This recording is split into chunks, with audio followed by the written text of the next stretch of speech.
2009 con nuestro primer grupo de idioma japonés y hemos venido enseñando de forma ininterrumpida durante todos estos años. Ya hemos tenido 4 promociones, hay algunas personas, alumnos del CEID que se animaron también por dar el examen internacional, fueron hasta Lima, pudieron dar el examen, la mayoría de ellos, de los que se ha presentado, ha aprobado. Así es que esa es un poco la trayectoria que tenemos en el CEID, mi persona, con respecto a la enseñanza del idioma japonés. Tengo ascendencia japonesa por parte de mi madre, mis abuelos son de Okinawa, y yo tuve la bendición de poder estar en Japón durante aproximadamente 18 años, donde pude también perfeccionar el idioma, conocer un poco más de cerca todo lo que es la cultura y las costumbres. Y he recibido diferentes capacitaciones, quizás la más relevante fue en Brasil, en el Centro de Lengua Japonesa Brasileña, durante un espacio de casi 2 semanas, un intensivo, una beca que pude disfrutar, donde también he recibido varias herramientas acerca de la enseñanza del idioma. Todo eso lo he traído y lo estoy transmitiendo eh, a través del CEID, que me brinda la oportunidad de acercarme a ustedes como profesor. Los que deseen, gracias, allí tenemos una cámara prendida. Los que deseen pueden participar con sus cámaras. Los que deseen pueden también en algún momento, mientras voy desarrollando el webinar, hacer preguntas a través del chat, comentarios. Eh, Vamos a estar atentos. Yo tengo una segunda pantalla que voy a estar usando para compartir. Y durante el webinar los voy a poder estar viendo aquí, otra pantalla que tenemos de este lado a la que estoy viendo yo en este momento. Así es que voy a tratar de estar atentos por ahí, manos alzadas. También tenemos apoyo de la señorita Evelyn, el señor Santos Torres del Centro de Idiomas, que para ello también me van a estar ayudando si por ahí se me escapa algo. Muy bien, sean entonces bienvenidos a este webinar que está promoviendo el Centro de Idiomas. Vamos a dar inicio en este momento. Vamos a estar compartiendo pantalla. Ok, entonces, idioma japonés. En japonés, el idioma japonés se dice Nihongo. Nihongo. Nihon es el término que se utiliza para Japón como país y go, un sufijo que se le añade allí para que deje de ser el país y se convierta ahora en el idioma. Nihongo. ¿Qué aspectos vamos a ver en este webinar el día de hoy? Vamos a ver una pequeña introducción a lo que es la fonética, la pronunciación del idioma, la fonética, los sonidos que tenemos, la pronunciación, cuestiones de entonación y demás. Vamos a ver también la escritura japonesa, vamos a hacer una introducción a los sistemas de escritura que utiliza el idioma japonés. Y por último vamos a estar hablando acerca de la gramática. También una pequeña introducción, aspectos muy importantes de la gramática. Y me gusta de manera particular que cuando hacemos algún tipo de taller o webinar, al final ustedes se lleven algo. Y entonces, al final de la presentación, que espero dure aproximadamente 1 hora y un poquito más, casi 1 hora y media, que ustedes puedan irse con la capacidad de presentarse en japonés. Una presentación muy sencilla, muy cortita, que voy a ponerla allí en una forma que ustedes puedan leerlo también. Y bueno, me gustaría que ustedes puedan irse con esa experiencia el día de hoy. Sin embargo, antes de hablar de todo lo que son los aspectos del idioma japonés como tal, permítanme hacer una breve historia que tiene que ver con Japón, con lo que sucedió en Japón, pero que tiene una relación directa también con lo que actualmente el idioma japonés. Esta pequeña historia quiero comenzarla en lo que se llama el periodo Asuka, Asuka Jidai en japonés. Es un periodo que transcurre entre los años 552 y 710. ¿Por qué es importante? Antes de este tiempo, Japón se mantuvo muy cerrado, muy aislado. Pero en Japón, algunos clanes, muchas luchas, disputas de autoridad y demás.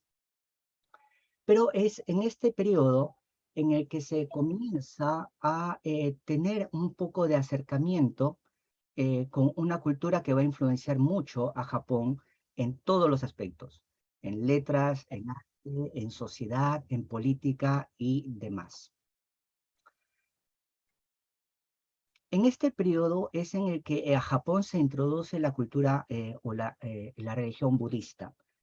Hasta antes de la cultura budista o de la religión budista, Japón se regía por el sintoísmo. La religión de Japón era el sintoísmo. El sintoísmo es una cuestión de panteísmo. En todo hay dioses. De repente ustedes han podido apreciar en algunos dibujos animados, en algunas series japonesas, eh, que siempre aparecen demonios, ¿no es cierto? Apariciones, demonios, demonios buenos, demonios malos, ¿sí? Porque Japón tiene esta idea de que, por un lado, en todo hay espiritualidad, en todo hay presencia de dioses, y también podemos comunicarnos con los seres de, el más allá, ¿sí? Cuando ustedes ven en Japón estos templos que tienen una especie de portones rojos, esos son templos sintoístas, que todavía quedan muchos. Y los portones rojos lo que representan es la entrada o el camino que nos lleva de este mundo a ese otro mundo. De repente ustedes han visto por allí Inuyasha, recuerdan el nombre de Kagome, qué sé yo, y ustedes veían cómo a través de un templo Kagome podía comunicarse, y también Inuyasha podía venir para este lado, ¿verdad? Es muy recurrente en la cultura japonesa la presencia de todavía actualmente del sintoísmo. Antes del ingreso del budismo a Japón, habían familias importantes, aristocráticas, que tenían su posición gracias también a que ellos habían llegado a convencer a la gente de que ellos tenían descendencia directa con estos dioses del sintoísmo, ¿sí? Las familias importantes tenían una ascendencia, descendían de estos dioses. Luego, cuando empieza el ingreso del budismo a Japón, gracias allí a que Japón empieza a enviar emisarios a China, eh, porque tenía mucha curiosidad de China, ¿no? Una cultura tan ancestral, antigua, tan grande, al otro lado, cruzando nada más estaba allí China.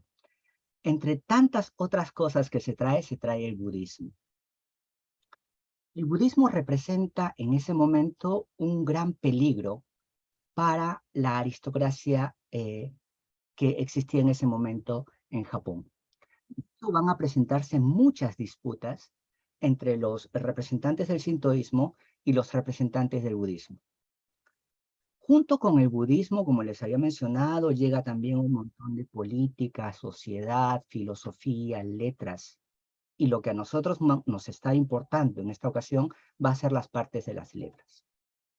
En ocasiones preguntan por qué no hay documentos antiguos de la historia japonesa, por qué no se encuentran literatura antigua japonesa. Y es que en este tiempo en el que el grupo sintoísta y el grupo budista se enfrentan entre ellos, también sucede que se quema la biblioteca imperial y aquellos documentos que eran un poco más antiguos, pues allí desaparecen. Un personaje muy importante en este tiempo es Shotoku Taishi, que era una persona muy importante encargada por el emperador, el gobernante de ese tiempo, que también se encarga él de estructurar toda la cuestión sociopolítica y la educación en Japón. Y lo que entra con esto también a Japón son los llamados kanji, ¿verdad? La mayoría de ustedes ha escuchado del kanji, tiene mucha curiosidad por los kanjis, que ahora un poquito más adelante lo vamos a desarrollar. Y los kanjis tienen una relación muy directa también, los valores japoneses, el famoso Bushido que ustedes han conocido, de repente han escuchado, el código del guerrero, todo eso tiene una relación muy directa con el budismo. El budismo finalmente llega a instalarse en Japón como la religión más importante, la religión oficial.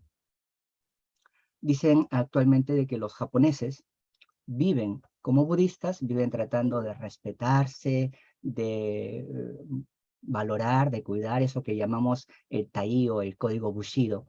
Sin embargo, mueren como sintoístas. Todavía hay una suerte de sincretismo allí, ¿no? Budismo, sintoísmo. ¿Por qué dicen eso? Porque cuando mueren, El japonés cree que sus muertos no se reencarnan. Bueno, algunos sí, los más estrictos con el budismo, pero la mayoría no lo cree. Pueden decir que sí de boca para afuera, pero en realidad no. ¿Por qué? Porque los japoneses son en su mayoría incinerados, las cenizas van a estar en una urna, en algo que se llama el butsudan, que es como un altarcito que se tiene en casa, y al muerto se le da su comida, al muerto se le cuida, se le limpia en las mañanas, se le pone agua, se le ponen mandarinas, porque se cree de que el muerto está en un espacio donde tiene todavía que estar siendo alimentado y cuidado. Pero esa es una curiosidad que quería mencionarles respecto de esto. Entonces, no se confundan. A veces ustedes ven un templo y no saben si es un templo budista, sintoísta, qué sé yo. El templo sintoísta lo van a reconocer fácilmente por esas entradas rojas que le dije, ese tipo de pórticos. En tanto que los templos budistas no lo tienen.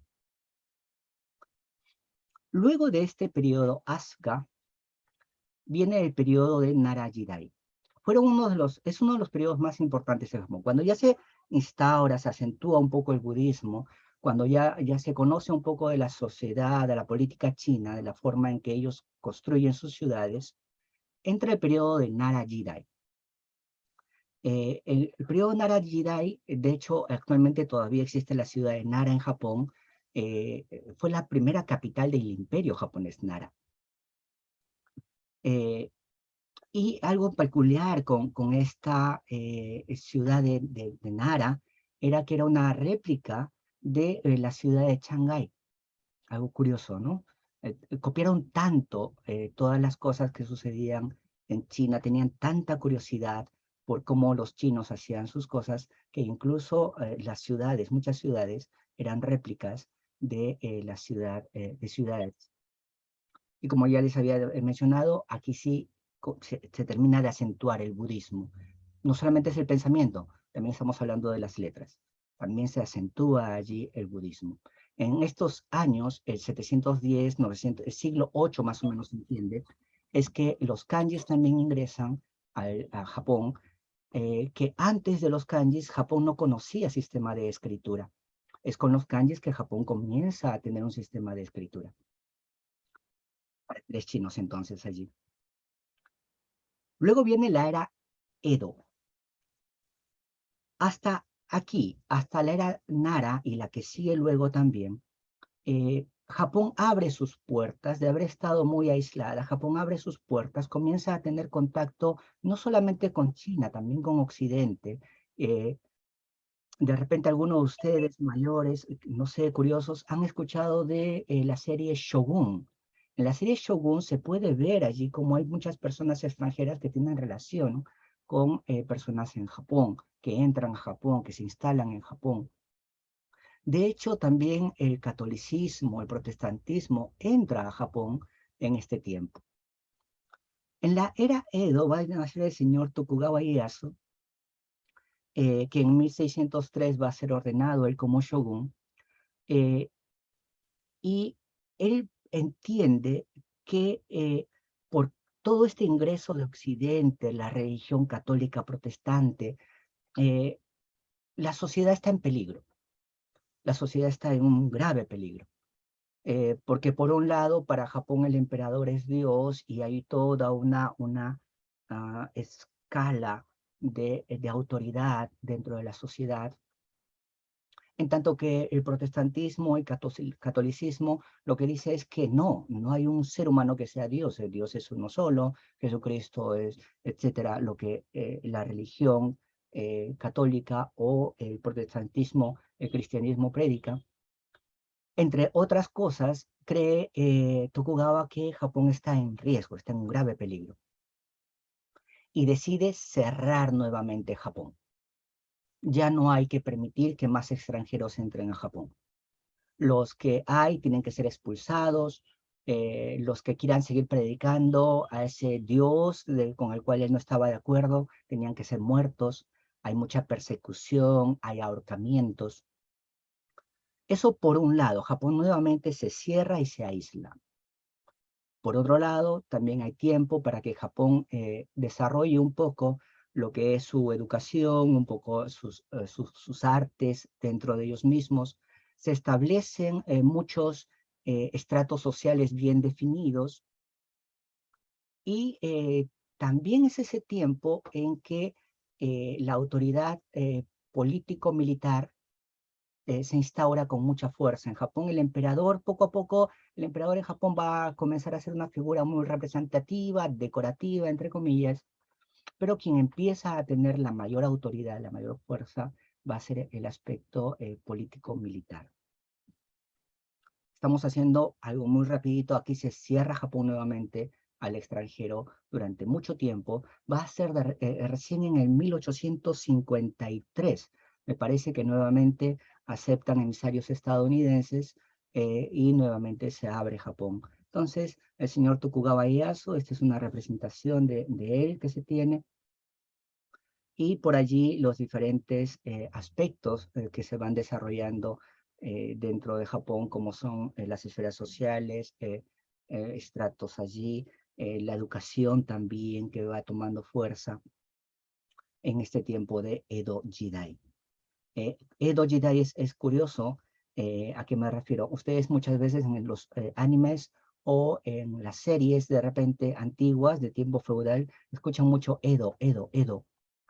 Es que además en este tiempo, en el tiempo de Edo Jidai, el emperador queda en un sitio que es Kioto, y Tokugawa hace que Tokio se convierta en la capital militar de Japón. Allí Tokio se convierte en una ciudad fortificada, allí se mudan los cuarteles generales, y en ese tiempo el hoy llamado Tokio era Edo. Entonces ustedes a veces escuchan en los animes o series que dicen, vamos a Edo, hay que subir a Edo, estamos yendo a Edo.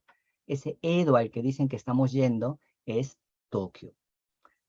Luego Tokio finalmente termina siendo la capital, actualmente también es la capital de Japón, ¿verdad?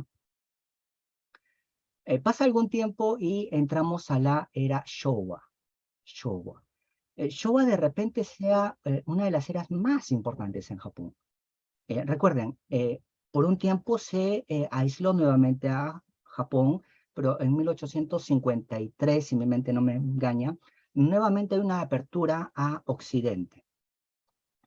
Y es en la era Showa que como que Japón tiene este resurgimiento, ¿no?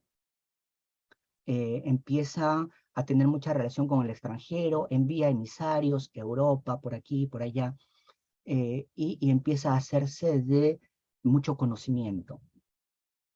Algunos dicen que los japoneses son muy inteligentes. Si hablamos de diferentes inteligencias, yo creo que sí, pero como que Japón haya inventado cosas maravillosas, no es tanto que haya inventado. Lo que Japón sí demostró ser muy disciplinado. El japonés demostró ser muy disciplinado, muy tenaz, muy luchador.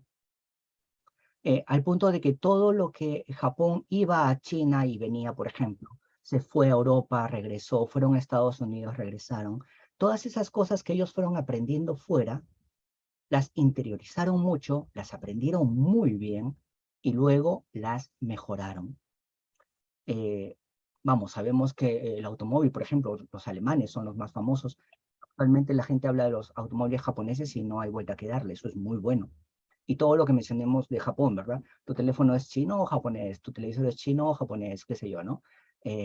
Porque Japón demostró ser muy disciplinado, muy responsable, y hablar de Japón como una marca es garantía de calidad. Pero todo eso fue porque lo aprendió fuera, regresó y lo mejoró. Este tiempo también de Showa Jidai encierra todo este mundo trágico también para Japón, ¿verdad? Por alguna razón se les ocurrió meterse allí en la Segunda Guerra, atacar Pearl Harbor, recibir luego las bombas en Nagasaki y Hiroshima, y algo que devastó un poco a Japón fue ese tiempo. Pero luego Japón del 45, en la década de los 60, 70, Japón obtiene un auge económico, se convierte en un país muy importante, muy desarrollado. Y también, dentro de este mismo tiempo, en la década de los 90, tiene de repente una de sus primeras caídas económicas más grandes.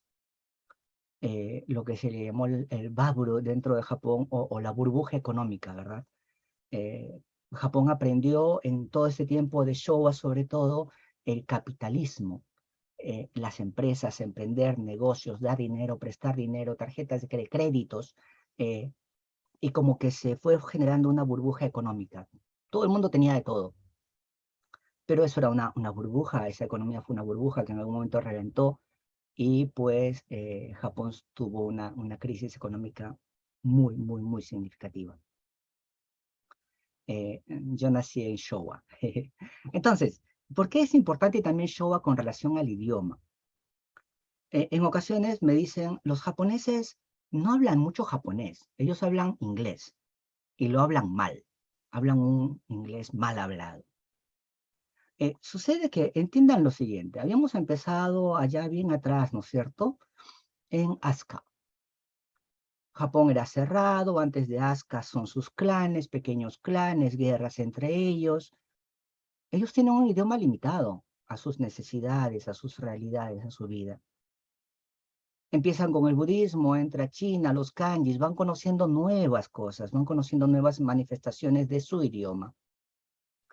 Narajidai, hay apertura, vienen muchos extranjeros, hay que tratar con los extranjeros, se comienzan a conocer términos que los japoneses no tenían. Se cierra por un tiempo, pero luego se reabre nuevamente, hay nuevamente envío de emisarios a Europa, qué sé yo, y se sigue aprendiendo más términos.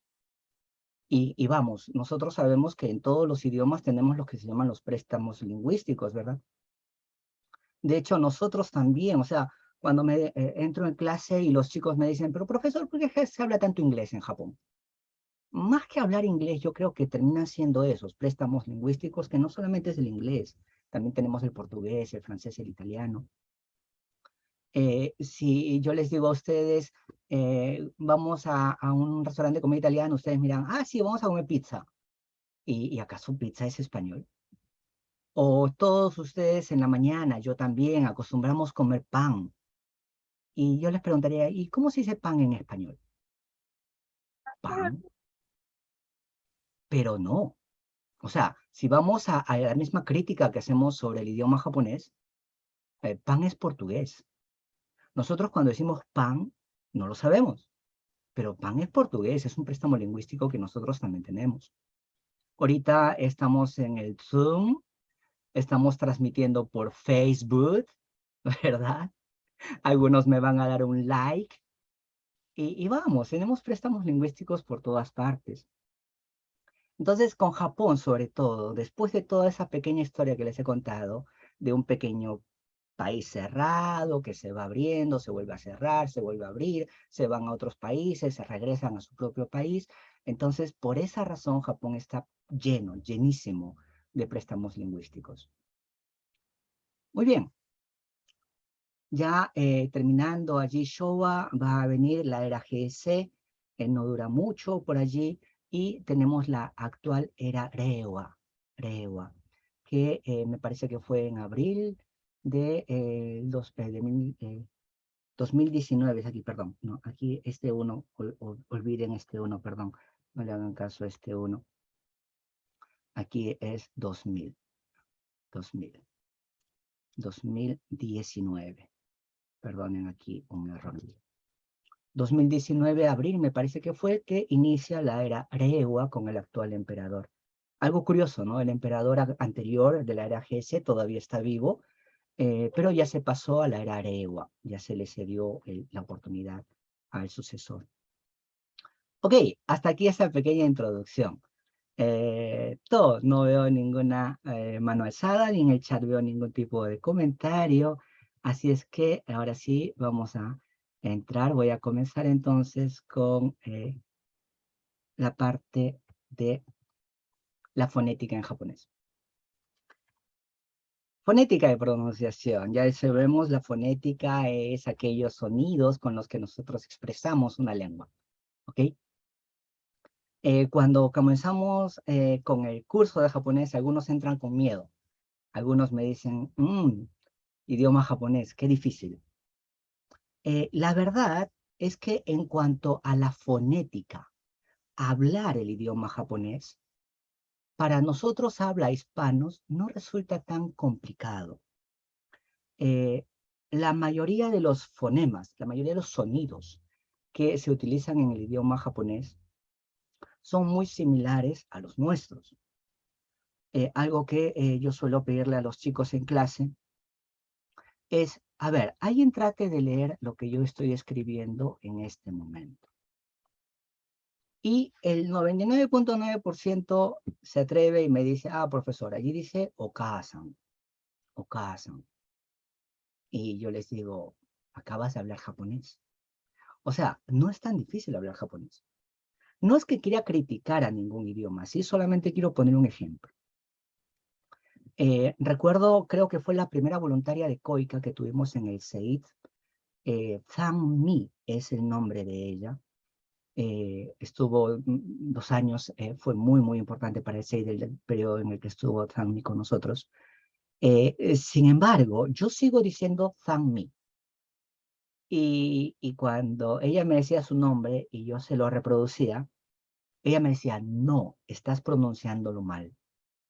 Y me lo decía. Y yo hasta el momento estoy segurísimo de lo que ella me decía era Zhang Mi. Pero para los que saben coreano, los que conocen bien su nombre, creo que estarán de acuerdo con ella en que yo pronuncio mal el nombre de ella. Y entonces es muy complicado el coreano. Para mí. No le quitemos la validez que tiene, la importancia que tiene, lo hermoso que es el idioma, pero creo yo que en cuanto a la pronunciación, al hablarlo de forma oral, el idioma japonés es muy, muy, muy fácil. Este idioma consta de básicamente 104 sonidos. Ahora voy a explicar por qué hablamos de sonidos. No le estoy hablando ahorita de consonantes y de vocales, porque en el idioma japonés no trabajamos con alfabetos. Los alfabetos están compuestos de consonantes y vocales. En el japonés hablamos de silabarios. Y los silabarios japoneses, los digo porque hay dos, constan de 104 sonidos en total. Hay 5 vocales, 98 sílabas y una consonante que le estoy poniendo así entre comillas porque no es propiamente una consonante. La gran mayoría de estos son similares al español, de estos sonidos. Por allí alguna que otra excepción, pero la mayoría son muy parecidos al español. Este es el sistema de sonidos, ¿ok? No de escritura, de sonidos que les estoy mencionando. Entonces, por aquí tenemos 46 sonidos básicos, tenemos las vocales, hay allí la K, Sa, Ta, Na, Ja, y como está así, es como lo pueden mencionar, ¿sí? Ka, Sa, Ta, Na. En el caso de la HA, la H japonesa sí tiene sonido y suena como una suerte de J. Entonces, Ka, Sa, Ta, Na, Ja, Ma. En el caso de la Ya, claro, nosotros decimos llave, llave, ¿verdad? Es más como una IA, pero corrida. IA, ya, ya, ra, wa. Entonces, casi todos los sonidos son sonidos que nosotros podemos reproducir con los fonemas del español. No hay mucho inconveniente. Hay algunos que se han tenido que generar luego, los que están aquí en rojo, nos los vemos muy bien, pero estos otros tuvieron que crearse luego, formarse luego, para poder acercarse lo más posible a la pronunciación de los préstamos lingüísticos de los cuales les hablé, ¿no? La mayoría de préstamos lingüísticos se pueden acomodar a los fonemas del idioma japonés, pero por allí se tuvieron que formar, recurrir a otros para poder completar estos sonidos que exigían los préstamos lingüísticos. Acerca de la pronunciación. La pronunciación de estos vocablos, palabras del idioma japonés, para nosotros hispanohablantes tampoco va a representar un gran reto. Se leen de acuerdo a los sonidos que se tienen. Entonces, aquí yo les presenté esta lista. Esta lista o este cuadrito que tenemos aquí en la parte inferior, ustedes pueden ver vocales, Y luego de las vocales, todas van a ser sílabas, sonidos de sílabas.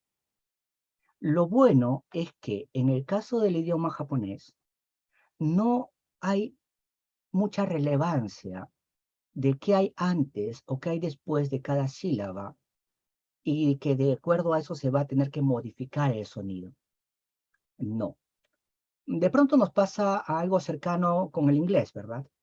Si está la THE, si la tenemos antes de una vocal o si la tenemos antes de una consonante, pues va a ser de o da en ocasiones, aunque nosotros estamos viendo la THE, ¿no es cierto? O de pronto, ¿no es cierto? Ustedes saben de los diferentes concursos que se tiene de spelling de el inglés. Y uno dice, los ve a veces en las películas, ¿no? Y ahí los niños parados frente a la clase deletreando palabras. Y ustedes dicen, concursos de deletreo de palabras hasta en la universidad, hasta de adultos. ¿Por qué? Porque no es tanto como se pronuncia la palabra, sino que dependiendo de cómo se construye, consonante, vocal, qué sé yo, tiene diferentes maneras de leerse. En el japonés no. En el japonés, en cuanto a la pronunciación, pues eso que está escrito, eso es lo que se va a leer. Siempre, una vez que ustedes aprendan el silabario, siempre que ustedes vean esa sílaba, no importa lo que está después o lo que está antes, ese sonido se va a respetar. Debería ser igual en español, pero no siempre sucede así en el español tampoco. Con algunos cuidados que por allí escapan a nuestra forma de hablar. En cuanto a la entonación, no existen por allí simbolitos diátricos y tildes y cosas que los vemos en otros idiomas. En el japonés no hay eso. Entonces, se tiene la entonación de palabras, que eso es algo que se tiene que ir aprendiendo poco a poco, porque tampoco no hay reglas. O sea, no hay que, si después de la A hay una S, tiene que sonar más fuerte, o si después de la A hay una T, tiene que sonar más. No hay tampoco. Un ejemplo bastante común es el caso de estas dos palabras, que escritas en hiragana, que ahora luego les voy a presentar los silabarios, son exactamente iguales. No hay un símbolo que me diga que acá tiene que sonar más fuerte, no hay nada. Pero una va a ser hashi y la otra va a ser hashi. Hashi, hashi, y la otra va a ser hashi. Una es para los palillos y la otra es para los puentes. Entonces, eso es algo que sí vamos a tener que ir aprendiendo poco a poco. Mientras más escuchen ustedes recursos multimedia, ¿verdad? Canciones, música, animes, series, películas, qué sé yo, su oído se va acostumbrando un poco más. Sin embargo, otro problema con la entonación es que dependiendo de las regiones, pueden tener diferentes entonaciones las mismas palabras. Pero bueno, algo que tiene muy valorable el japonés es que el japonés es muy de contexto. Entonces, si es que yo me equivoco con la pronunciación, el japonés va a entender que yo soy extranjero y va a tratar de entenderme. Y el japonés le encanta gesticular, hablar con la mano, hablar con el cuerpo. Recuerdo allá en mi segundo año que estaba en Japón, yo fui con una base de Perú. En mi casa, en mi familia, siempre hablábamos palabras, alguna que otra expresión. Yo creía que hablaba japonés. Ya cuando llegué a Japón me di cuenta que hablarlo como hablarlo no lo habla. Un día estábamos en el break con un joven japonés y por alguna razón estábamos hablando de la casa. Casa se dice uchi, pero yo estaba equivocando mi pronunciación y yo le estaba diciendo ushi y ushi es vaca, es res. Entonces yo le decía ushi y él me decía ushi, uchi desu yo ne. Hai, ushi. Y yo seguía con el ushi. Entonces el japonés agarra y me dice, ¿no? Uchi, ushi. Y así son de buenos los japoneses. tratan de entendernos de acuerdo al contexto y van a tratar de darse a entender. Son muy, muy buena gente en ese aspecto. A eso nos referimos que una entonación errada podría confundir a nuestro interlocutor, podría equivocar el mensaje. Luego también en japonés vamos a ver en cuanto a la pronunciación algo que se llaman las vocales largas, que es cuando nosotros escuchamos que por allí de pronto cuando saludan dicen buenos días y dicen ohayo, ohayo, por allí esa O, que va a ser cuando tengamos un sonido de O con U junto, la O se alarga. También hay otro caso que es la E con la I. De repente ustedes han escuchado profesor. Alguno de ustedes debe de saber cómo se dice profesor o maestro en japonés. Y como lo vemos escrito de esta manera, entonces lo leemos como está. Y decimos sensei, sensei. De hecho, muchos profesores de karate también enseñan así a sus alumnos, sensei. La verdad es que la I final no suena mucho, ¿no? Y aquí la E se alarga, sensei. Entonces, esos detalles con la pronunciación pueden de pronto llamar la atención, causar confusión, pero una vez que se explica, que ustedes lo aprenden, no tienen mayor dificultad, ¿verdad? Bueno, yo creía que era sensei, ahora ya me dijeron que es sensei, no hay problema. Yo creía que era Ohio, ahora ya me dicen que es Ohio, no me es difícil de pronunciarlo, de reproducirlo, no hay mayor inconveniente. A estas I y U, por eso se las llama mudas, ¿no es cierto? Además, porque en ocasiones las U finales no se mencionan, ¿sí? Watashi des, ahí en realidad se está escribiendo desu, pero solamente se dice des. O en ocasiones, veo algunos nombres por allí, recuerdo a algunas personas que han pasado por aulas, son exalumnos, ellos saben que hasta mañana se dice mata ashta. En esa ash es la shi en realidad, pero la i no suena. Ashta. Si alguien viene y me dice, sensei, mata a Ashita, de hecho, una ocasión una alumna me dijo, mata a Ashita, y recuerdo que el grupo se rió, ¿no? Pero bueno, son detalles que si no hay una guía nos puede causar confusión, pero teniendo la guía, estando en aula, siendo dirigidos, finalmente no causa ninguna dificultad. Hablar el idioma japonés es facilísimo.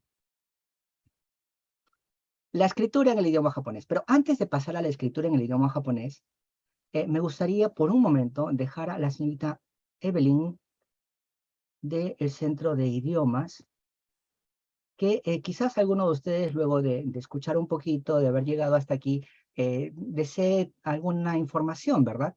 Desee algo de información, cómo hago, a dónde llamo, cómo me inscribo, cómo entro al curso. Señorita Evelyn, ¿usted en este momento está disponible? Aló, profesor, ¿me escucha? Sí, sí, Miss Evelyn, Sí, sí, perfectamente. buenas tardes. Sí, sí. Sí, profesor. ¿Podría comunicarnos un poco entonces acerca de la manera en que los jóvenes, si desean, pueden acceder al curso? Sí, las clases están programadas para este lunes 5 de septiembre y van a ser dictadas de lunes a jueves de 2 de la tarde a 4 de la tarde. Son online en el aplicativo Google Meet. Y bueno, el costo, alumnos nuevos tienen que hacer el pago de inscripción, 10 soles, con el código 346. La mensualidad son 2 mensualidades. Para alumnos estudiantes de la Universidad Nacional, hacen el pago de 49 soles con el código 79. Y si no fuera el caso, la mensualidad es 80 soles con el código 78. Estos pagos lo hacen en ventanilla del Banco de la Nación. Una vez que hagan los pagos, ingresan a la página del CEIT o al Facebook del CEIT. Ahí está un enlace para que el alumno se pueda registrar de manera virtual. Si tiene alguna duda también pueden comunicarse con el Centro de Idiomas. El teléfono es 052 58 3000 y son 2 anexos. 30:55 y 30:56. La atención es de lunes a viernes de 8 de la mañana a 4 de la tarde. Muy bien, señorita Evelyn, muchas gracias. Cualquier duda, entonces pueden llamar al teléfono 052-58-3000, anexo 3056, el otro 3055. Por allí veo en el chat una pregunta, la duración. La duración en total de todo el curso, hasta que ustedes vayan a terminar el avanzado, son un total de 25 meses. 2 años, 1 mes. ¿Sí? Pero dentro de eso vamos a tener el básico 1, básico 2, básico 3, intermedio 1, intermedio 2 y avanzado.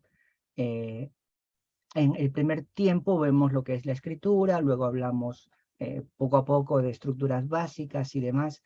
Es un curso que, como les había mencionado al inicio, ya tiene, creo que son 4 o 5 promociones, de las cuales algunos de los alumnos se animaron, fueron hasta Lima y dieron el examen internacional, lo que se conoce como el Nihongo no Ryokushiken, JLPT, para algunos que también tienen más familiaridad con estos términos. Dieron el JLPT, tengo alumnos que han dado el 5, el 4, también hay alumnos que han dado el 3 y han aprobado el 3. Ok, por este momento voy a dejar con Dori tu pregunta para un poquito más adelante y voy a avanzar con lo que continúa el webinar en este momento. Ahí tenemos a Paolita mandándonos saludos, claro que me acuerdo de Paola. Ya la veo toda una profesional ahora, estudiante, profesional quizás. Muy bien. ¿Qué sí es difícil del idioma japonés? Lo que sí es difícil... Ah, estudiante todavía, Paolita. Qué gusto, linda. Lo que sí es difícil en el idioma japonés es la escritura, chicos. Algunos me dicen, profesor, yo quiero aprender japonés porque quiero leer manga, dicen, ¿no? Manga llega directamente de Japón. O mi intención es estudiar y entonces quiero agarrar libros japoneses que son muy buenos en arquitectura, en medicina, y quiero leer de inmediato, ¿no? Es un poquito más complicado que eso, leer japonés. Porque resulta que en el idioma japonés se manejan hasta 3 sistemas de escritura. 3 sistemas de escritura.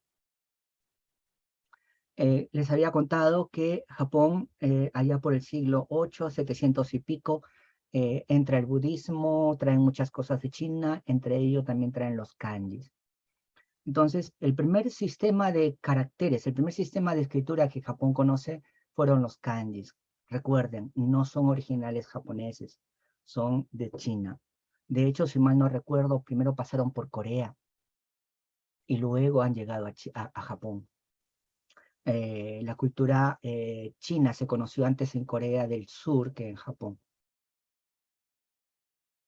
Ok, sistema de escritura entonces de origen chino, entra por allí siglo VI, VII, VIII, alrededor de todo eso se da, y lo que caracteriza a los caracteres chinos o los kanjis es que no son sonidos, son ideas.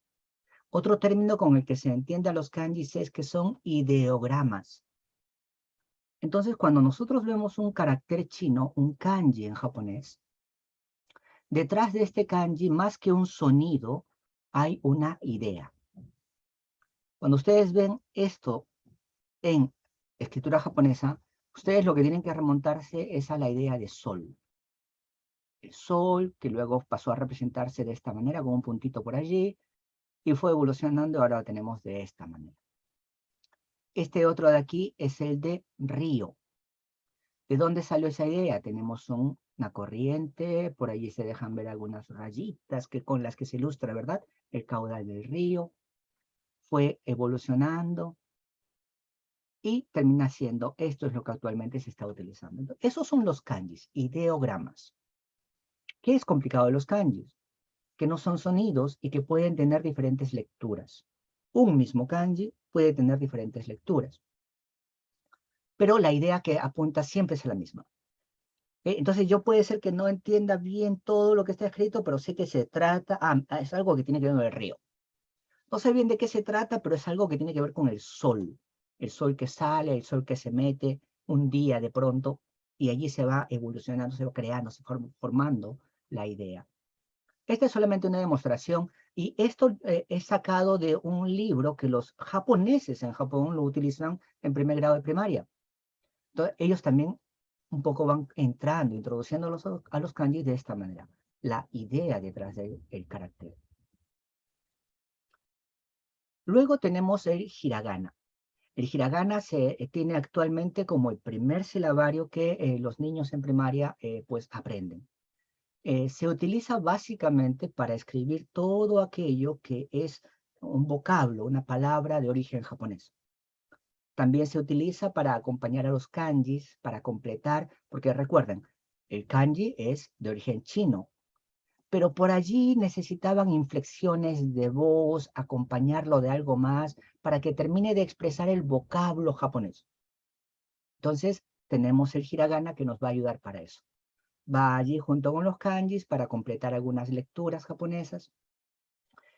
También se coloca encima de los kanjis. De repente ustedes alguna vez han visto por allí una cosita como esta y encima algo así.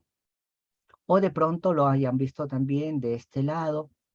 A esto se le llama el furigana o la guía fonética. ¿Sí? Lo que está escrito aquí, esto es, voy a cambiar de color, no se ve muy bien, ¿verdad? Esto que está aquí, ¿sí? Esto es hiragana. Y el hiragana se utiliza también para ir indicando cómo es que se deben de leer correctamente los diferentes caracteres chinos. Ya que Japón no tenía una escritura, un sistema de escritura original, lo que hicieron fue tomar algunos caracteres chinos, modificarlos y crear el hiragana. Lo que ustedes ven de este lado, ahora sí vamos a volver a cambiar el color, lo que ustedes ven aquí de este lado son caracteres chinos, kanjis. Se parecen un poquito, ¿no? Esto con esto, ¿sí? Algún parecido por ahí le encontramos, ¿no? Entonces, los caracteres chinos se acomodan, se modifican, se simplifican quizás un poco y pasan a ser el hiragana. Ahora, el hiragana no es ideograma. El hiragana sí son simplemente sonidos. El hiragana es simplemente sonidos. Si nosotros vemos esto que está aquí arriba, que es la letra A o el carácter que representa a la A, esta A por sí sola no tiene ningún significado. Es solo el sonido. ¿Okay? Visualmente se caracteriza el hiragana porque sus trazos son curvos, redonditos, amplios. Luego tenemos el katakana. El katakana básicamente se entiende, se conoce que se va a utilizar para escribir todos aquellos préstamos lingüísticos de los que hablamos en algún momento, palabras extranjeras, que han sido ya asimiladas dentro del idioma japonés.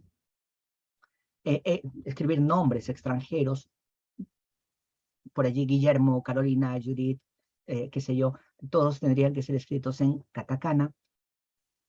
Pero en realidad el katakana tiene más usos que el hiragana.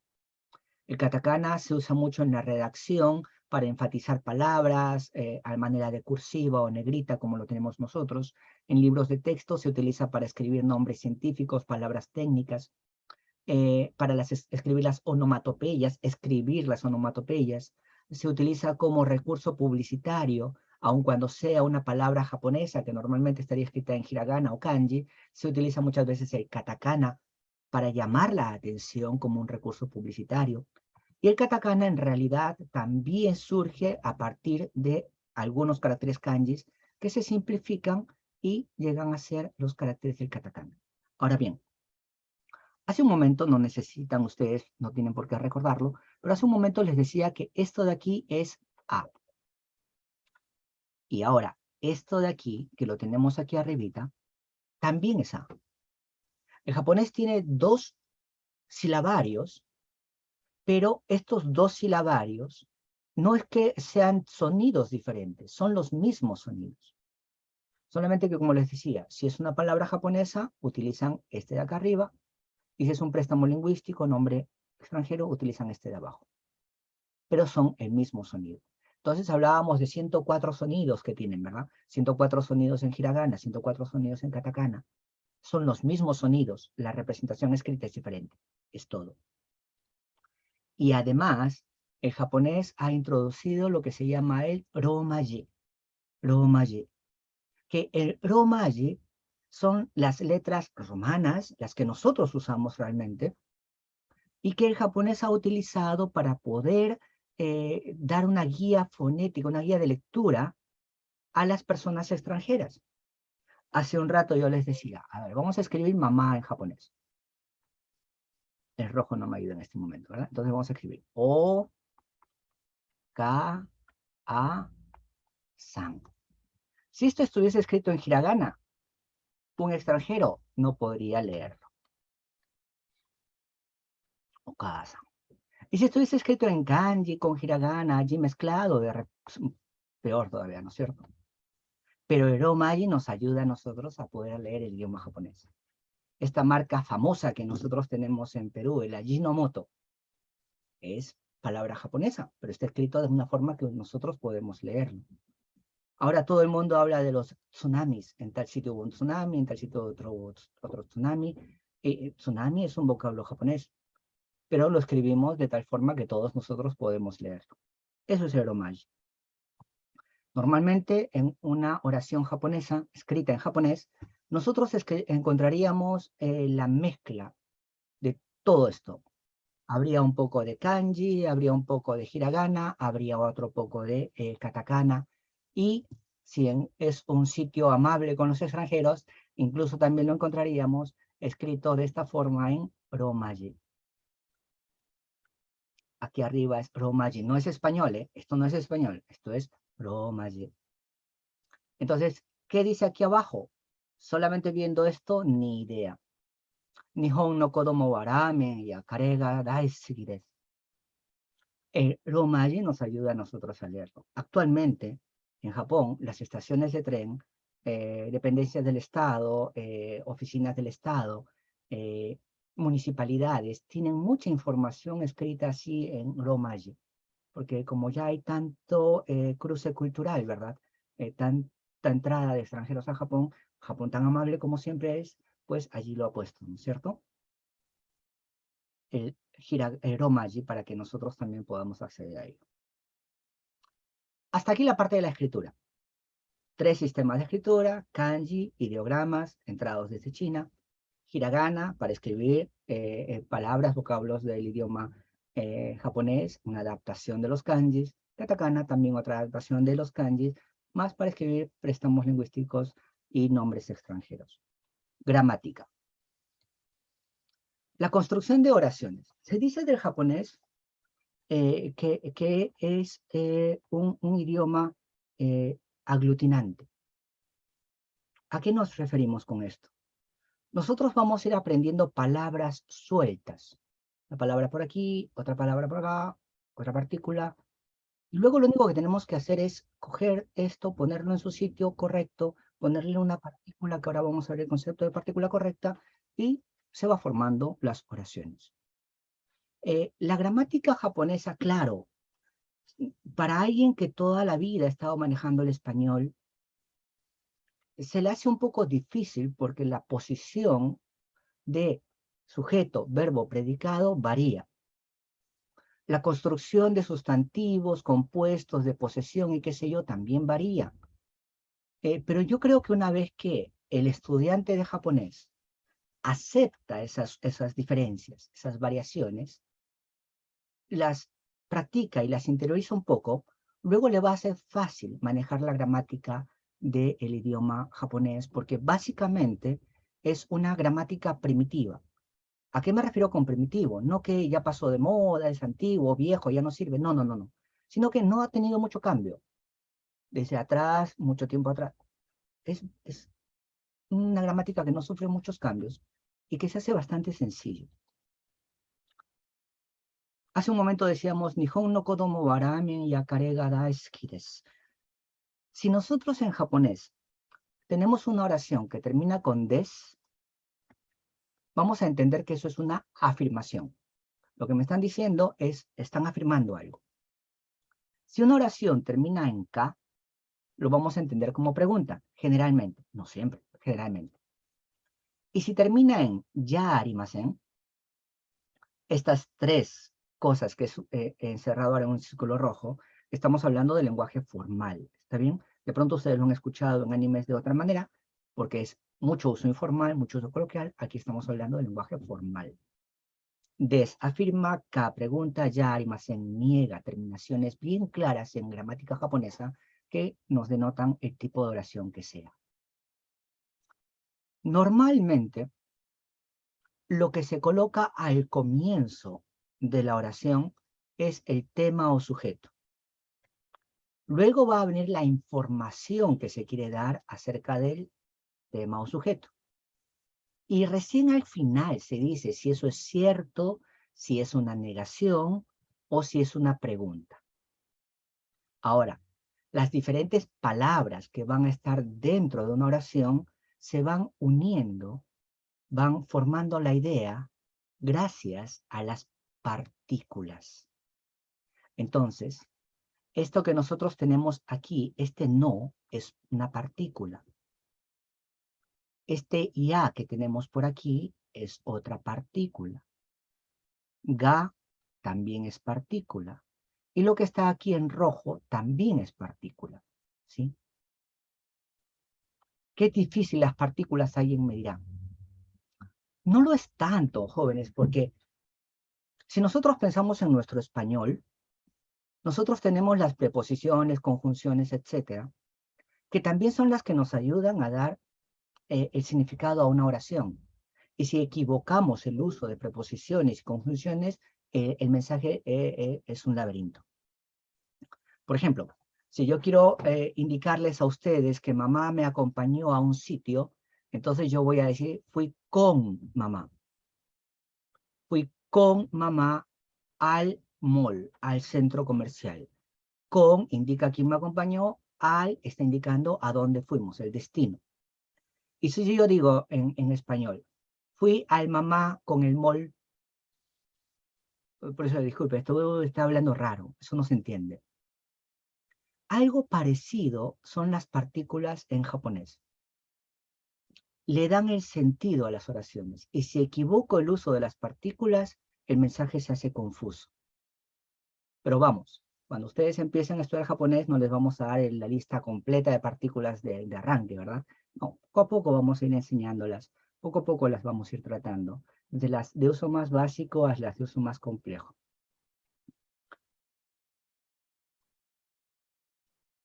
Como ya les había mencionado entonces, ¿verdad? Las partículas del idioma son palabritas cortas, van después de los sustantivos, adjetivos, antes de verbos, qué sé yo, y van dándole significado.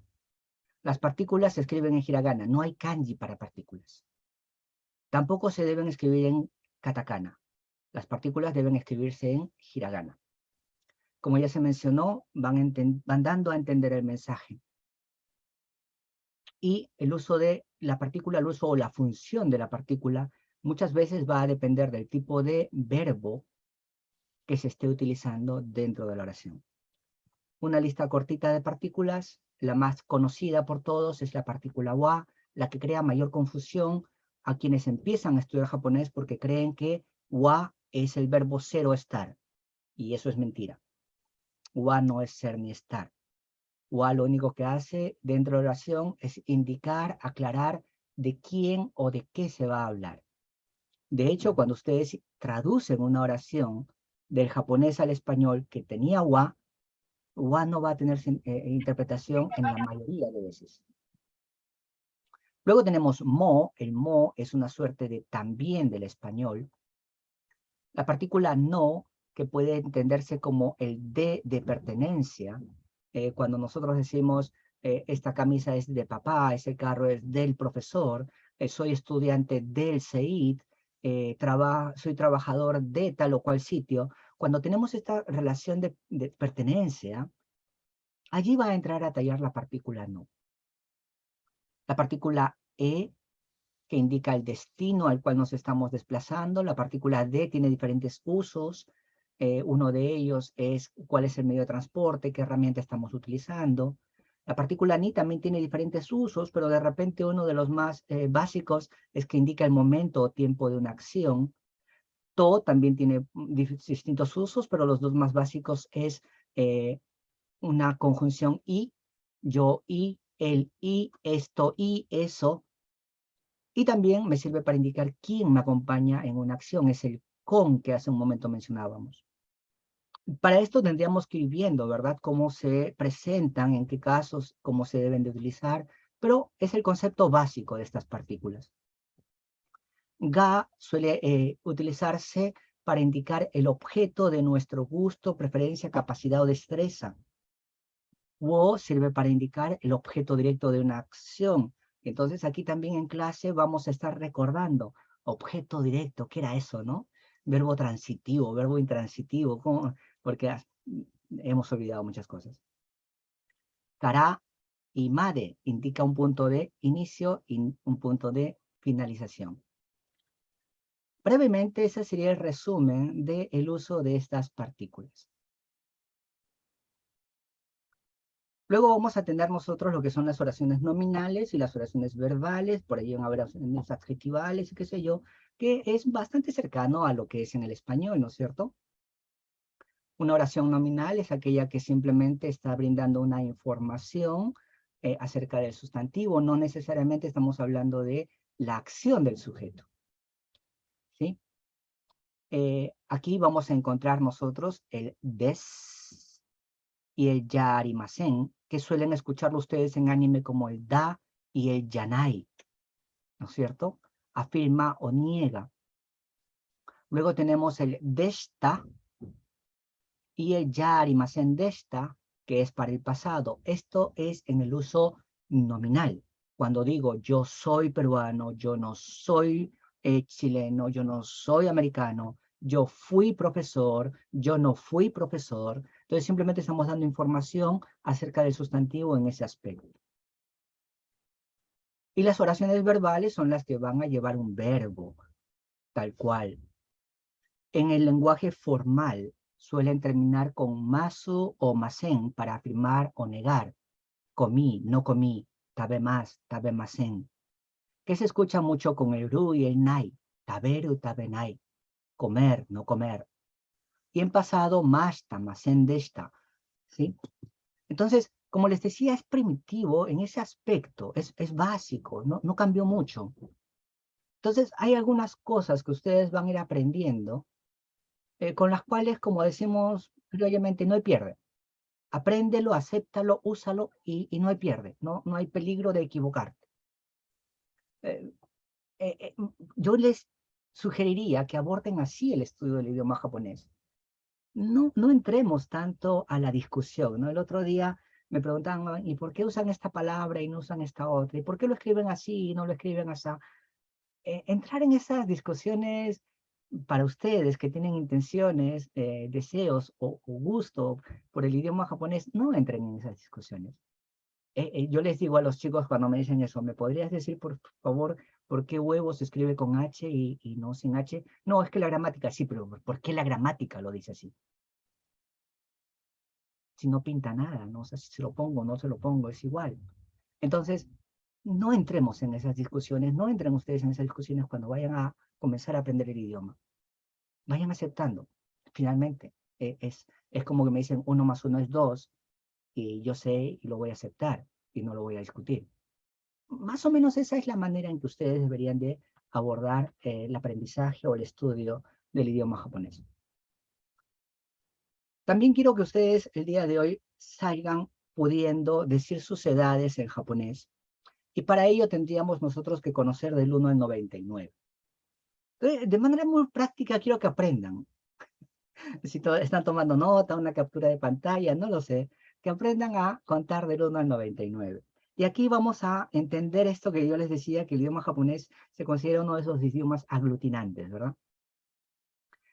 Los que hayan estudiado karate o algún tipo de arte marcial, de pronto han escuchado el famoso 1, 2, 3, 4, 5, 6, 7, 8, 9, 10, que algunos entusiastamente dicen 1, 2, 3, 4, 5, Roku, dicen, ¿no? Ok, aquí no hay Roku por si acaso. Roku, Roku. Como cuando decimos Koro de pajaritos, kororoku, roku. Hasta el 10. Que ustedes sepan contar del 1 al 10 les da la posibilidad de contar hasta el 99. Y aquí es una suerte de descomposición numérica que de repente algunos se acuerdan de las matemáticas, ¿no? ¿Se acuerdan cuando nos decían, a ver, aquí tenemos el número 35, descompone el número? Entonces decíamos, a ver, decimales, unidades, 35 tiene 3 decenas, perdón, decenas, decimales no, decenas. 35 tiene 3 decenas y 5 unidades. Profesor, hay 3 decenas y 5 unidades. Algo así es la lectura de números, de cantidades en japonés. Entonces, si nosotros vemos luego el número 20, está bien, vamos a ver hasta el 19 entonces. Si vamos el número 11 primero, 11. ¿Qué es el 11? Descompongo 11. 11 es una decena y una unidad. 12, una decena, 2 unidades. 19, una decena, 9 unidades. Ok. ¿Cómo decimos 10 en japonés? Yu, decena. ¿Cómo decimos 1 en japonés? Ichi, una unidad. 10, yu, 9, kyu. Y aquí es lo fantástico. Ustedes saben decir del 1 al 10 y luego pueden decir del 1 al 19 entre tanto. Porque 11 es yu, la decena, y el ichi de la unidad. Yu-ichi. Y no le modifican nada. Tal cual, agarran el 10 yu y el 1 ichi, yu-ichi, 11. Yu-ni, yu-san, yu-shi, yu-go, yu-roku, yu-shichi, yu-hachi, yu-kyu. Fantástico. Ya tienen hasta el 19. 20. Descompongamos 20. ¿Qué cosa es 20? 20 son 2 decenas. ¿Cómo se dice 2? Se dice ni. Decena, yu. Ni yu. 30, 40, 50, 60, 70, 80, 90. Lo único que estoy diciendo es 3 veces 10, 4 veces 10, 5 veces 10, 6 veces 10. Me bastó conocer del 1 al 10 en realidad. Y no le modifiquen nada. Usen solamente esa lógica. Construyan, descompongan el número y pónganlo tal cual. Y lo mismo sucedería con los otros números. Siguen usando ustedes la misma lógica hasta llegar al 99. ¿Qué cosa es el número 99? Son 9 decenas. 9 veces 10. 9 dieces. Q, que es el 9, y Yu, que es 10. Hasta ahí ya tienen 90. 9 veces 10. Q, Yu. Con otro 9. Q, Yu, Q. Entiendan el tiempo del webinar, que ya estamos llegando casi al final. Y estamos haciéndolo una maratón, algo bastante rápido. Pero básicamente es eso. ¿Sí? Solamente coger uno de aquí, otro de allá, ponerlos, aglutinarlos, juntarlos y leerlos como se presente. Es fácil, jóvenes, realmente les invito, si tienen la intención, si tienen curiosidad, les invito a que asistan a las clases de japonés, sea aquí o sea en donde de repente no todos están aquí en Tacna. Yo he compartido esta invitación a diferentes páginas, grupos en Facebook. No sé si es que haya personas de fuera de Perú, de fuera de Tacna. Anímense a estudiar el idioma japonés. Es bonito, es apasionante, tiene mucho que ver con la cultura, mucho que ver con las costumbres en Japón, lo que ustedes ven, cosas raras que les parece en Japón. El idioma, la cultura, la religión están muy, muy, muy cercanos, muy enlazados unos con otros. Y como ustedes están viendo, no es tan difícil. El principal reto, hiragana y katakana de repente, ¿no? Pero luego no es tan complicado. Les decía, a mí me gustaría que todos ustedes se vayan el día de hoy con una capacidad. Quiero enseñarles a que puedan hacer una presentación muy, muy cortita. Presentación personal se dice Jiko Shoukai. La J, cuando ustedes vean la J en Romaji, leanla como J. Jiko. Jiko Shoukai. presentación personal. Tenemos como parte del protocolo el hajimemashite y el dozo yoroshiku onegai shimasu o simplemente yoroshiku onegai shimasu. O de manera mucho más cortita y coloquial, yoroshiku. Con el hajimemashite se empieza una presentación y con yoroshiku se cierra esa presentación. Podríamos decir que el hajimemashite es el mucho gusto con el que podemos acercarnos allí, mucho gusto. Y el yoroshiku es el encantado de conocerle, ya luego de que al final hemos tenido un pequeño intercambio de palabras. Y yo digo, podemos decir que es así, podemos interpretarlo de esa manera acercándolo a nuestras costumbres, pero en realidad tienen otros significados. Ahora bien, ¿qué es lo que podemos introducir en una presentación simple, sencilla? Pues quiero que la otra persona sepa mi nombre, ¿verdad? ¿Sí? Y lo que vamos a hacer es el uso de esta pequeña oración. Watashi wa, decimos nuestro nombre y cerramos con des. No, a mí no me gusta des. Yo he escuchado que Naruto y que el otro siempre dicen da, da, da, da. Está bien, pero el des es formal. Y lo más correcto sería que ustedes con una persona nueva, un desconocido, pues se acerquen con un poco de respeto, ¿verdad? Eso expresa des. Des al final de la oración no solamente es una afirmación, sino que está manifestando respeto, cortesía, gentileza. Entonces, el watashi wa que está aquí al frente, incluyendo el wa, chicos, incluyendo el wa, es lo que se puede entender como yo. Y el des es lo que en esta oración podríamos entender como el soy. Yo soy. Yo soy. Solo que como les mencioné en algún momento, las afirmaciones, tanto nominales como verbales, negaciones o preguntas, siempre van al final de la oración. Por eso es que en japonés nosotros decimos, ¿de quién vamos a hablar? De mi persona, yo. De mi persona, ¿qué es lo que quiero decir? Quiero decir mi nombre. Y quiero que la otra persona sepa, le quede claro, entienda, no lo dude, que ese, sin lugar a dudas, es mi nombre. En el caso mío les diría, hajimemashite, watashi wa Toshiro desu. Luego podemos incluir diferentes cosas dependiendo del tipo de situación en la que nos encontremos. Pero quizás nos encontramos en un lugar con algún japonés o con una persona. Hemos ido hasta Japón, hemos tenido la gran oportunidad, bendición, chance, chiripazo, que llegamos hasta Japón. Entonces de repente queremos decir de dónde hemos venido, ¿verdad? Y entonces allí va el nombre de nuestro país y la expresión karakimashita. Este karakimashita significa vengo de, he llegado desde. Y si no queremos decir vengo de tal país, entonces usamos la expresión soy y la nacionalidad, que en este caso vamos a conseguir diciéndolo con el país y a ese país le añadimos jin. El país tal cual, como ustedes lo hayan aprendido, y le aumentan jin. El nombre del país con jin expresa la nacionalidad. Yo podría entonces decir, hajimemashite, watashi wa Toshiro desu. Perú kara kimashita o Perú-jin desu. No ambas cosas, una de las dos. Perú kara kimashita, vengo de Perú. Perú-jin desu. Soy peruano. Otra cosa que de pronto no se estila mucho, pero alguien quizás, yo comencé mi presentación diciéndoles que tengo 49 años, a algunos no les importa decir su edad.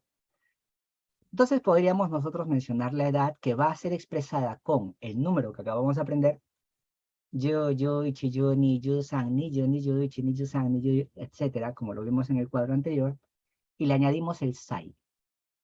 49, 4, 10, 9, 49 歳です. 49 歳です. Tengo 49 años de edad. Algo que también algunos japoneses mencionan es hobby, gusto o preferencia, porque sabiendo el hobby, gusto o preferencia es más fácil interactuar, ¿no? ¿sí? Entonces, a veces ustedes ven en los animes que entra un alumno nuevo a un grupo y cuando se presenta dice, me gusta tal cosa, soy bueno haciendo tal cosa, mi hobby es tal cosa. Porque de pronto hay alguien más allí que también le gusta lo mismo. Ya, ¿te gusta el origami? Hagamos origami. ¿Te gusta patinar? Vamos a patinar juntos, ¿no es cierto? Y es más fácil interactuar, interrelacionarse. Entonces, luego de mencionar eso que nos gusta, usamos la expresión ga suki desu. Este ga suki desu se va a entender como me gusta tal cosa. Origami ga suki desu. A mí me encanta el origami. Tengo varios modelos propios, pues este es uno de esos modelos. Esto, aunque ustedes no lo crean, todo es una sola hoja. Su cabecita, dientes, cachito por allí, alas, cuatro patas, ala, cola, todo es una sola hoja. A mí me encanta el origami. Origami ga suki desu. Me gusta el origami. Y terminamos con el dozo yoroshiku onegai shimasu. Encantado de conocerlo. Que en realidad su traducción más fiel sería, espero que nos llevemos bien, trátame con amabilidad, por favor, tráteme con amabilidad, por favor. Acércase, conózcame, sepa un poco de mí, intégreme en su grupo, por favor. Todo eso encierra un poco el dozo yoroshiku onegai shimasu, pero bueno, encantado de conocerle. Puede ser la manera más sencilla. Muy bien, jóvenes, estamos llegando de esta manera al final de este pequeño webinar. Espero que haya sido de utilidad y de agrado para ustedes, que les haya motivado, que les sirva como introducción al estudio del idioma japonés. Por allí estaba viendo todo Korebananda.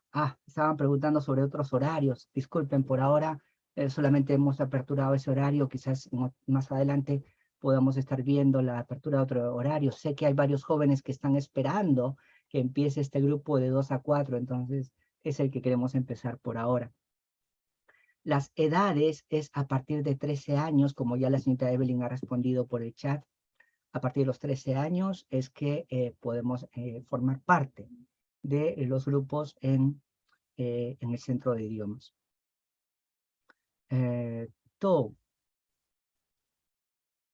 Les cuento de que tengo una página en YouTube, que en este momento les voy a compartir el enlace de la página que manejo en YouTube, que creé esta página con la intención de aclarar algunos conceptos y de ayudar a algunas personas que quieren acercarse, conocer, corregir algunos detalles de el idioma japonés. Voy a dejar de compartir mi pantalla y en el chat del Zoom les estoy colocando la dirección de mi canal de YouTube. Pueden acercarse a ver algunos videos, creo que tengo algo 26, 27 videos. Hacemos introducción al hiragana, katakana, algunos otros aspectos de la gramática y qué sé yo. Entonces, si desean, pueden acercarse allí. La señorita Evelyn ha puesto también allí en el chat, perdonen, ha puesto en el chat también el enlace para que ustedes puedan llamar por teléfono al centro de idiomas. Anímense, empezamos este lunes 5, horario de 2 a 4. Gracias a todos los que han estado esperando desde hace tiempo atrás que empiece el grupo. Algunos de ustedes están en este webinar. Espero que podamos de una vez arrancar este lunes 5 de septiembre. También tenían allí en el chat la página del Facebook del Centro de Idiomas. Pueden allí, por favor, acceder, enterarse no solamente del idioma japonés, estamos con diferentes idiomas. Coreano creo que cerró ya sus inscripciones, pero por ahí se abre de nuevo. Tenemos el aymara, el francés, portugués, por supuesto, el inglés toda la vida. Cualquier información pueden ingresar allí y enterarse un poco más de todo ello. En este momento también he abierto por un momento el Face, he visto que por ahí hay gente que ha accedido a través del Facebook también. Gracias a todos los que nos han acompañado a través de la transmisión en vivo, el live.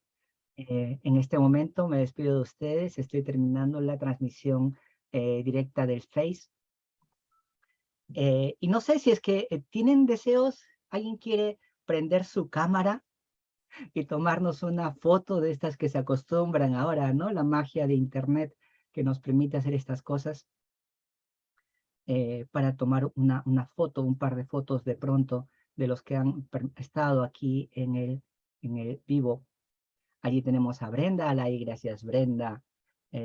Bueno, igual están los nombres de todos los que están aquí, ¿no? De repente no pueden prender su cámara. Igual voy a tomar una fotografía con los nombres de los que están en este momento en la sala.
Perdonen ustedes, por un momento cayó mi transmisión. Gracias a los que se quedaron ahí todavía esperando un poquito. Bueno, ahora sí nos despedimos. Gracias, hasta pronto. Espero verlos en el SEID. Bendiciones para todos. Adiós. Bye bye.